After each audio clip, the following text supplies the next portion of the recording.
Hello and welcome to this induction training brought to you by cosmeticgmp.co.uk.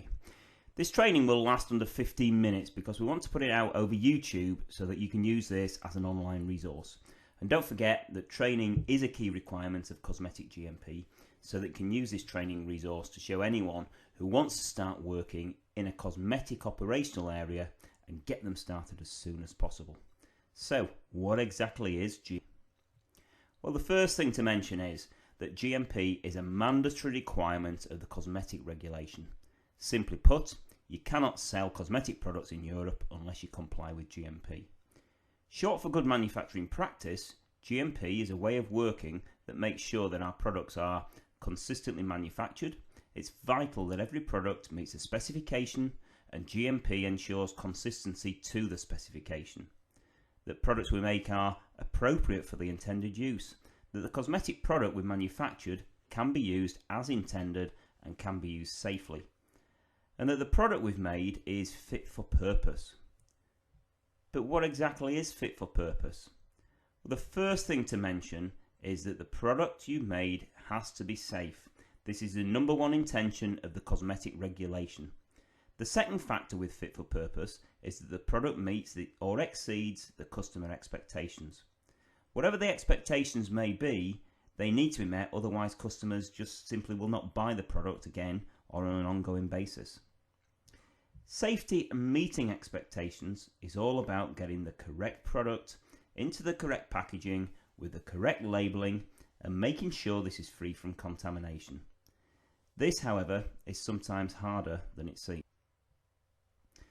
What could go wrong with GMP? Well, the Cosmetic GMP standard has been written by people who've worked in the cosmetics industry for many years and have seen some of the common mistakes that we make when manufacturing products. For example, when weighing out raw materials, it's very easy to weigh the wrong material or the wrong amount. Bulk products can often get mixed up if not labelled correctly, and it's very common to package a cosmetic product using either the wrong printed container or the wrong label.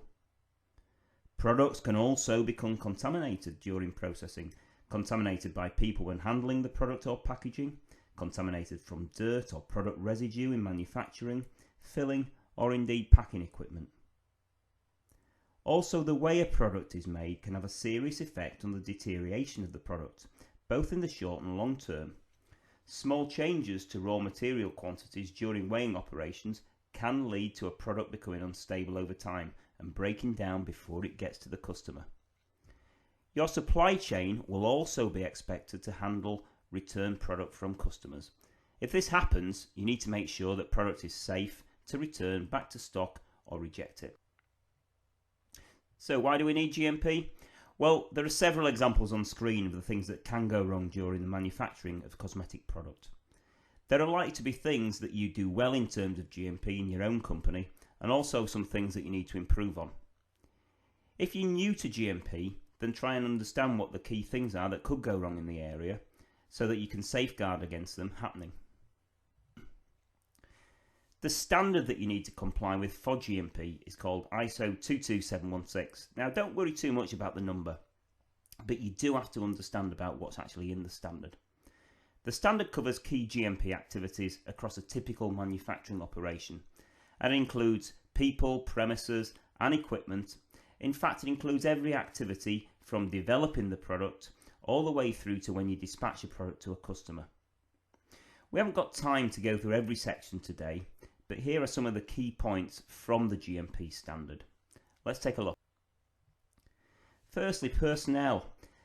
Everyone in an organisation needs clear roles and responsibilities. These must be defined within your operation, which will be contained in things like job descriptions, organisation charts and procedures. Everyone needs to be competent at their job and have the correct skills, and this will include training in the job they actually do, training in procedures and also training in GMP. And you will also probably need a health and hygiene policy, as most cosmetic products can be affected by poor hygiene. This policy will include things like suitable workwear, rules on where you can eat or drink, or how to handle bulk and finished product. Premises. Operational areas need to be well organised with a good flow of materials and adequate space to prevent mix-up of product. Buildings should be well designed and cleaned according to a schedule to prevent dirt and dust and product residues from cross-contaminating other products. This must include the area you work in, but must also include things like floors, high-level areas, pipework and storage areas. The building should be in a good state of repair, and it should prevent dirt and dust getting from outside into operational areas. Also take a look at your pest control program. It should prevent pests such as rats and mice from getting into the building and again contaminating product. Equipment. Equipment should be designed to prevent contamination and should be cleaned and if required sanitized to prevent the build-up of product, the build-up of bugs or microorganisms. Equipment should be maintained, and if any process equipment performs a measuring activity such as a thermometer, then this should be calibrated to check for accuracy. Raw materials and packing materials. All materials must be purchased from a supplier that's been evaluated in some way. Now, this may be testing samples before delivery, it may be doing a visit or an audit, but all materials and packaging should be purchased according to an agreed specification. And when received, the materials should be stored in somewhere that's clean and dry with any temperature control if required. Materials also require identification and also status control so that you know if the material is okay to use or not. Manufacturing and packaging. Manufacturing and packaging processes must also be controlled. All paperwork must be formally approved. There should be a clear description of the product in the document, such as methods of manufacture, formulation sheets, bills of materials, and other operational documents. You should also have defined somewhere some startup checks to make sure that you're starting any operation okay, and also in process checks. How do you know that the process that you're making the product with is okay and continues to be okay? This will include things like handling of work in progress, so how do you label it, how do you handle waste, how do you handle rejects. Finished product. Any finished product released for sale must have a specification to define any quality requirement that the final product requires. Before sale to customers, any release procedure must ensure product meets this final product specification.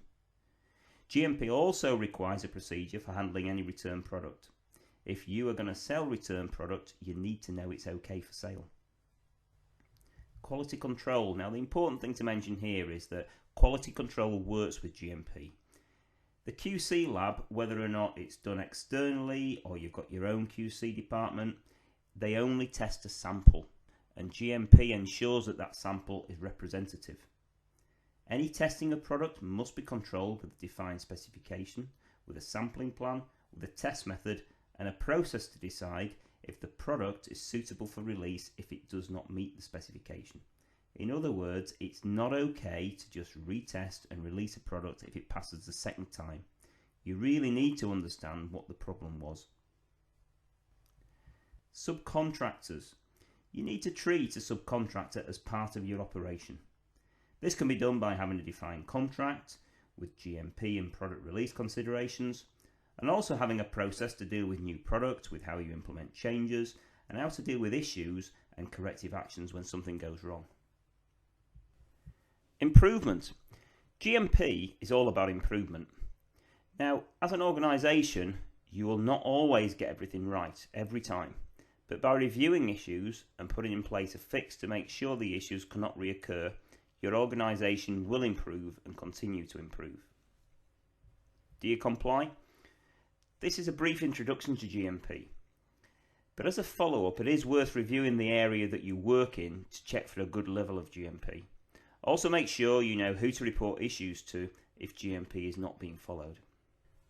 And finally, thank you for listening to this introduction to GMP and ISO 22716. Please feel free to visit our website on www.cosmetic-gmp.co.uk, where you can find more GMP resources and also some of the ways that we can help you comply with GMP.